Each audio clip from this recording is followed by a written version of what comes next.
नमस्कार, जय हिंद, वंदे मातरम। दोस्तों, आप सभी का स्वागत है स्टडी विद स्मार्टनेस के साथ। आशा करता हूँ कि आप घर पर होंगे और सुरक्षित होंगे। तो फ्रेंड्स, आज मैं आपके सामने संस्कृत के वर्ण विचार से संबंधित पूरा टॉपिक एक ही वीडियो में कवर किया जाएगा और इस टॉपिक से हर एक एग्जाम में बहुत ही क्वेश्चन पूछे जाते हैं। तो वो सारे इस वीडियो में आपको, ये वीडियो देखने के बाद आपको कभी भी वर्ण विचार पढ़ने की कोई भी ज़रूरत नहीं है फ्रेंड्स। तो पूरा वीडियो बिना स्किप किए हुए लास्ट तक देख लीजिए और इसी टाइप के वीडियो चाहने के लिए चैनल को सब्सक्राइब कर लीजिए। सब्सक्राइब करने के बाद बेल आइकॉन जरूर प्रेस कीजिए। उससे क्या होगा फ्रेंड्स, आपको टाइम टू टाइम नोटिफिकेशन मिलता रहेगा। चलिए चलते हैं, वर्ण विचार पढ़ने जा रहे हैं। तो फ्रेंड्स, मेरा आपसे दावा है कि अगर आप ये पूरा वीडियो देख लेते हैं तो आपके एग्जाम में वर्ण विचार से जो क्वेश्चन आते हैं, आप कोई भी पेपर उठा कर देख लीजिए फ्रेंड्स संस्कृत का, तो वर्ण विचार से ऐसा हो ही नहीं सकता कि क्वेश्चन आए ना। तो आपको वीडियो में लास्ट तक बने रहना है और अपनी सफलता सुनिश्चित करनी है। तो चलिए चलते हैं, क्वेश्चन किस प्रकार के आते हैं वर्ण विचार से, वो इस प्रकार हैं। सबसे पहला क्वेश्चन आएगा फ्रेंड्स संस्कृत में, त्रिमुनि किसे कहा जाता है। तो उसमें चार ऑप्शन रहेंगे। त्रिमुनि किसे नहीं कहा जाता, तो ऑप्शन रहेंगे पाणिनि, कात्यायन और पतंजलि। तो फ्रेंड्स, क्या होता है कि त्रिमुनि नहीं कहा जाता, तो ये तीन ऑप्शन रहेंगे, बाकी को त्रिमुनि नहीं कहा जाता है। तो फ्रेंड्स, इसमें क्या होता है कि पाणिनि सूत्रकार हैं। पाणिनि क्या है फ्रेंड, सूत्रकार हैं, टीकाकार हैं। पतंजलि भाष्यकार हैं। तो फ्रेंड्स, अब क्या होता है कि वर्ण विचार में इन तीनों का महान योगदान रहा है। चलिए चलते हैं नेक्स्ट पर, वर्ण विचार। फ्रेंड्स, वर्ण विचार किसे कहते हैं, आपके सामने ये क्वेश्चन आ जाता है। हम जिन ध्वनि का उच्चारण करते हैं उन्हें वर्ण या अक्षर कहते हैं। फ्रेंड्स, कई बार एग्जाम में टॉपिक यही रहता है कि सबसे छोटी इकाई किसको कहा जाता है, वर्ण या अक्षर। तो फ्रेंड्स, वर्ण और अक्षर एक ही है। संस्कृत में सबसे छोटी इकाई को ही वर्ण कहते हैं। वर्ण मुख्यतः दो प्रकार के होते हैं। अब फ्रेंड्स, आपके सामने क्वेश्चन आता है, वर्ण दो प्रकार के कौन कौन से होते हैं। तो वर्ण दो प्रकार के होते हैं फ्रेंड्स, एक होता है स्वर और दूसरा होता है व्यंजन। तो फ्रेंड्स, स्वर को क्या कहा जाता है, अच। स्वर को अच कहा जाता है, व्यंजन को हल कहा जाता है। अब फ्रेंड्स, अच क्यों कहा जाता है, आपके सामने यही क्वेश्चन आएगा। अच फ्रेंड इसलिए कहा जाता है कि आपने माहेश्वर सूत्र देखे होंगे। हाँ फ्रेंड्स, माहेश्वर सूत्र में क्या होता है फ्रेंड्स की सूत्रों की जो रचना पाणिनि ने की है। तो अच इसलिए कहा जाता है कि पहली जो रहती है आयुड़ा, सेकंड रहता है रिलिका, थर्ड रहता है एओएंगा, फोर्थ रहता है एओचा। तो फ्रेंड्स, लास्ट का होता है, लास्ट के वर्ण को अड़ा, का, इंगा, चा, इसको फ्रेंड्स क्या कहा जाता है, इसको प्रत्याहार के अंतर्गत आता है। बाकी सारे स्वर के अंतर्गत आते हैं। तो आ से लेकर ओ तक के वर्ण अच कहलाते हैं। अब ऐसे ही फ्रेंड्स, व्यंजन को हल कहते हैं। अब व्यंजन को फ्रेंड्स हल कहते हैं। आपके मन में आएगा हल क्यों कहते हैं, तो मैं इसके बारे में बताने जा रहा हूँ। अगर फ्रेंड्स आपको इसको समझने में दिक्कत है, अच और हल को, तो मैं इसको बहुत अच्छे तरीके से बता दूंगा, आपको कभी नहीं भूलेगा। तो फ्रेंड्स, हल किसको कहते हैं, मैं आपके सामने सारे प्रत्याहार एक बार बोले दे रहा हूँ। आप नेक्स्ट में आपको प्रत्याहार का एक वीडियो लाऊंगा, आप उसको पूरा देखिएगा। जब तक मैं हल के बारे में समझा दे रहा हूँ। तो हल कैसे होता फ्रेंड्स की, हाय में पहले आता हैबरट, फिर आता लड़, फिर यमंगड़नम, फिर झबय, फिर घड़दस, फिर जब गड़दस, फिर खप छठ तब, फिर कपय, फिर ससरल, फिर हल।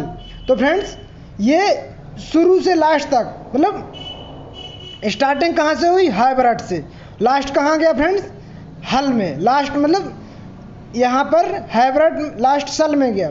तो फ्रेंड्स, सल के बाद पूरा हो जाता हल। इस तो अपनी समस्या भी हो गई फ्रेंड्स हल। अगर आपको प्रत्याहार में दिक्कत जाती है, मैं आपको बहुत अच्छे से डीपली से बता दूंगा। चलिए अपन वर्णमाला पर चलते हैं। फ्रेंड्स, वही मैंने बताया, स्वर को अच कहा जाता है। फ्रेंड्स, कई बार एग्जाम में और एमपीटीईटी लास्ट जो अभी 2018 का एग्जाम हुआ फ्रेंड्स, उसमें कई बार टॉपिक ट्रेंडिंग पे रहा। वो क्या है कि फ्रेंड्स, सूत्र पूछ लेता था कि स्वयं राजन्ते और फिर यहाँ डैश कर देता था, इसको ऑप्शन में डाल देता था। अगर आपने डीपली अध्ययन किया है तो आप ऑप्शन सही करते थे, नहीं तो गलत कर देते थे। तो फ्रेंड्स सूत्र बहुत ही इंपॉर्टेंट है, इससे क्या होगा आपके एग्जाम में एक भी नंबर मिस नहीं जाएगा। तो स्वम राजन्ते ऑप्शन में रहते थे इति स्वरा, संयोगा, विभक्ति।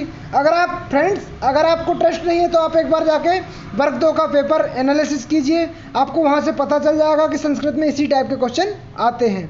तो फ्रेंड्स सूत्र बहुत ही इंपॉर्टेंट है, स्वम राजन्ते इति स्वरा इस टाइप से आता है। अब फ्रेंड्स स्वर कौन से कहलाते हैं? तो स्वरों की संख्या फ्रेंड्स 9 होती है संस्कृत में।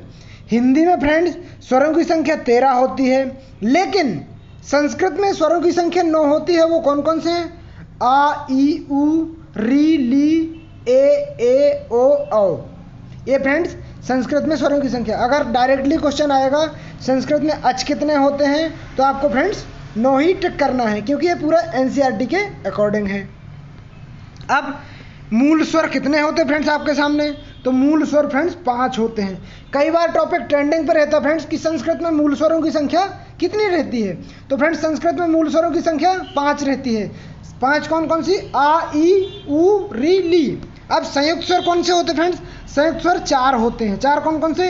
ए, आई, ओ, औ। ये संयुक्त स्वर कहलाते हैं।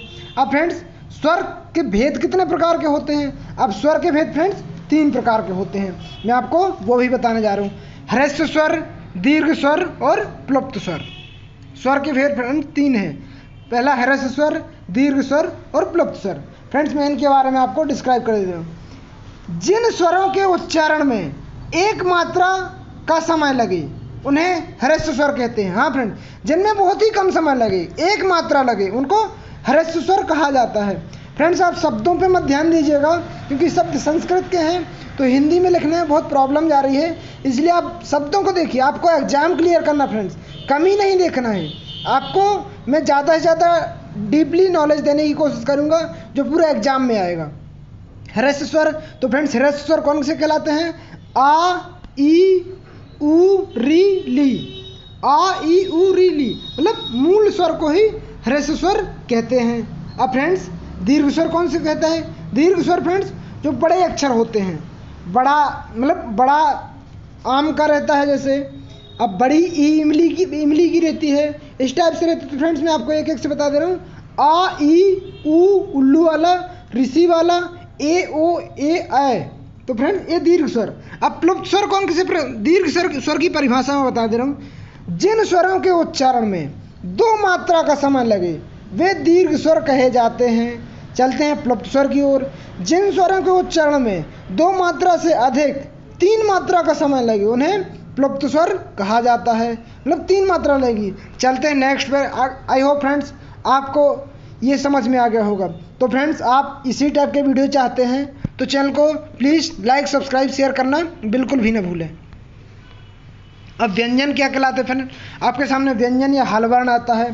तो फ्रेंड्स व्यंजन मुख्यतः 3 प्रकार के होते हैं जो माहेश्वर सूत्र में गिने गए हैं। आपके सामने यह ऑप्शन आता है फ्रेंड्स, व्यंजन क्या होता? तो व्यंजन मुख्यतः 3 प्रकार के होते हैं जो माहेश्वर सूत्र में गिने गए हैं। कौन? स्पर्श व्यंजनम, अंतःस्थ व्यंजन, ऊष्म व्यंजन। फ्रेंड्स अब आपके सामने आता है स्पर्श व्यंजन कौन से हैं। फ्रेंड डायरेक्टली क्वेश्चन में टॉपिक ट्रेंड पे रहता है कि स्पर्श व्यंजन कितने होते हैं। तो स्पर्श व्यंजनों की संख्या फ्रेंड्स 25 होती है। अब इसके लिए फ्रेंड्स एक विधायक सूत्र है। विधायक सूत्र क्या है मैं आपको वो बताने जा रहा हूँ।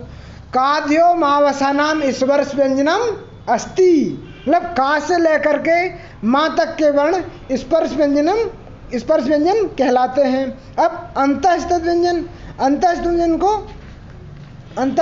कौन से कहलाते हैं फ्रेंड्स? को यण। अंतःस्थ व्यंजन यण प्रत्याहार में आते हैं। तो ये या, रा, लावा, ये का से लेकर के माँ तक रहते फ्रेंड्स, वो स्पर्श व्यंजनम में। अंतःस्थ व्यंजन में या, रा, लावा आते हैं। ऊष्म व्यंजन में सा आते हैं। सा और हा आते हैं। फ्रेंड्स ये ऊष्म व्यंजन में आते हैं। तो चलते हैं नेक्स्ट पर। स्पर्श व्यंजनम का सूत्र फ्रेंड्स, आप सूत्र को बहुत ही अच्छे तरीके से देखिए फ्रेंड्स कि डायरेक्ट एग्जाम में आएगा मावसनम स्पर्श अस्ति। अब वहाँ पे रहेगा ऑप्शन में कादियो, मादियो, रादियो, इस टाइप का रहेगा। तो फ्रेंड्स आप अगर डीपली अध्ययन करके नहीं जाएंगे तो आपको समझ में नहीं आएगा कादियो क्या है। तो इसलिए आपको सूत्र बहुत अच्छे से देखना है। अब काद्यो मतलब इस टाइप से। अब फ्रेंड्स वर्णमाला से जो शब्द आएंगे क वर्ग, क वर्ग में कौन कौन से शब्द आते हैं मैं आपको वो बताने जा रहा हूँ। का, खा, गा, घा, इंगा, इनको कंठ वर्ण भी कहा जाता है। अब च वर्ग। अब फ्रेंड्स अगर आपको इसको याद करना है तो इसका भी एक सूत्र होता है फ्रेंड्स। इसका सूत्र क्या होता है? अकुहा विसर्जनीय कंठः, अकुहा विसर्जनीय कंठः। अब च वर्ग, च वर्ग में चा, छा, जा, झा, इया, ये तालु में आएगा फ्रेंड्स। अब इसका भी एक सूत्र है, इचु ऐसा नाम तालु, इचु ऐसा नाम तालु। अब फ्रेंड्स च वर्ग हो गया आपका। अब ट वर्ग आता है, टा, ठा, डा, ढा, अड़ा। अब ट वर्ग में आपको आएगा तो ऋतु रसणाम मूर्धा, ऋतु रसणाम मूर्धा, मतलब री सी का और पूरा ट वर्ग ये मूर्धन्य से बोले जाते हैं। चलते नेक्स्ट पर। फिर नेक्स्ट टॉपिक क्या है? त वर्ग, ता, था, दा, था, ना। फ्रेंड्स ये क्या होता है? ऋतुलसनाम दंता, ये ऋतुलसनाम दंता। फ्रेंड्स सूत्र बहुत ही इंपॉर्टेंट है, आप वीडियो को बार बार रिवाइज कीजिए, बार बार देखिए, आपको लर्न हो जाएगा फ्रेंड्स। और अगर आप ये वर्णमाला से पूरा लर्न कर लेते हैं आपको आगे कभी भी टॉपिक पढ़ने की जरूरत नहीं रहेगी, वर्णमाला से कभी भी आपका क्वेश्चन गलत जाएगा ही नहीं। फ्रेंड्स लितुलसनाम दंतः। अब पा वर्ग है फ्रेंड्स, पा वर्ग पा, फा, बा, भा, मा। अब उपमधनीय ओष्ठा, उपमधनीय ओष्ठा, तो ऐसे अपने काद्यो मावसनाम स्पर्श व्यंजनम में जो आते हैं फ्रेंड्स सारे समाप्त होते। अपन चलते हैं अंतःस्थ व्यंजन कौन से कहलाते फ्रेंड्स? अंतःस्थ व्यंजन तो मैंने अभी आपको बताया था या, वा, राला ये विशिष्ट वर्ण है क्योंकि स्वर जन्म स्वरों से बने हुए हैं, इनको अंतःस्थ व्यंजन भी कहे जाते हैं। देखिए कैसे बनते फ्रेंड्स। तो ये फ्रेंड्स ई और ई प्लस आ के योग से या बनता है तो ये तालब में आता है फ्रेंड्स। ऊ और ऊ प्लस आ डायरेक्टली क्वेश्चन में पूछा जाता है फ्रेंड्स कि दंतोष्ठ क्या है? दंतोष्ठ तो वकारस्य दंतोष्ठम अस्ति, वा वजन का दंतोष्ठ में आता है फ्रेंड्स। अब रा मूर्धन में आएगा तो री प्लस आ, मतलब फ्रेंड्स कई बार क्या होता है आपके सामने रा दे दिया जाएगा, फिर ऑप्शन रहेंगे रा किसके संयोग से बनता है, तो उस कंडीशन में आपसे आना चाहिए कि रा किस, री और आ के संयोग से रा बनता है। अब ला किसके संयोग से बनता है? ली और आ के संयोग से बनता है। तो अभी मैंने बताया था ऋतुलसनाम दंता, तो मतलब दांत से बोला जाता है ल्या। अब चलते हैं अपन ऊष्म व्यंजन। ऊष्म व्यंजन में क्या आता है फ्रेंड्स कि सल प्रत्याहार में जो रहता है ऊष्म व्यंजन में आता है। जैसे सा, अभी मैंने बताया था ईचू यसा नाम तालु, ई चू यसा नाम तालु, मतलब ई इमली वाला, चा चम्मच के, सारे चावर के चा, छा, जा, झाइया, ये और या यज्ञ का और सा सेठी का, ये तालु से बोले जाते हैं। फिर ऋतु रसणाम मूर्धा, मतलब री ऋषि का पूरा टावर्ग और स षटकोण का ये मूर्धा से बोले जाते हैं। चलते नेक्स्ट पर। लितुलसनम दंता, मतलब ला का वो वाला ला प्लस आ वाला भी बताया था, और पूरा तावर्ग ये दांत से बोले जाते हैं। और अकुहा विसर्जनीय कंठा, फ्रेंड्स आ अनार से लेकर के और का वर्ग के पूरे और हा हलवाई का, ये कंठ से बोले जाते हैं। तो फ्रेंड्स आई होप आपको समझ में आया होगा। ऐसे वीडियो के लिए आप चैनल को सब्सक्राइब शेयर करना बिल्कुल भी ना भूलें, क्योंकि फ्रेंड्स इससे आपके सारे टॉपिक कम टाइम में बहुत अच्छे से कवर हो जाएंगे। अब अच की संख्या कितनी होती फ्रेंड्स? तो अच की संख्या 9 होती है। अच मतलब स्वर, अच स्वर को कहा जाता है। अच की संख्या 9 होती है। हल मतलब व्यंजन को कहा जाता है, व्यंजन की संख्या 9 होती है। स्वराश्रित 2 होती है। अब संयुक्त व्यंजन कौन से होते फ्रेंड्स? संयुक्त व्यंजन होते छात्राज्ञा संयुक्त व्यंजन। अब फ्रेंड्स ए आय डायरेक्टली क्वेश्चन में आता है कि आय कौन सा होता है, तो फ्रेंड्स आपको कंठोष्टम दंतोष्टम इस टाइप का रहेगा, तो वहाँ पर कंठ तालु, ए आय कंठ तालु, ओ आओ कंठोष्टम। अभी मैंने बताया था फ्रेंड्स वकारस दंतोष्टम अस्ति। तो फ्रेंड्स इसी के साथ अपने संस्कृत के वर्णमाला से जितने सारे क्वेश्चन बनने की संभावना थी मैंने सारे कवर किए। तो फ्रेंड्स इसी टाइप के वीडियो पाने के लिए आप चैनल पर बने रहिए, चैनल को लाइक सब्सक्राइब शेयर करना बिल्कुल भी ना भूलें। तो मिलते हैं नेक्स्ट वीडियो में इस सभी इंपॉर्टेंट क्वेश्चन के साथ। जब तक लिए धन्यवाद।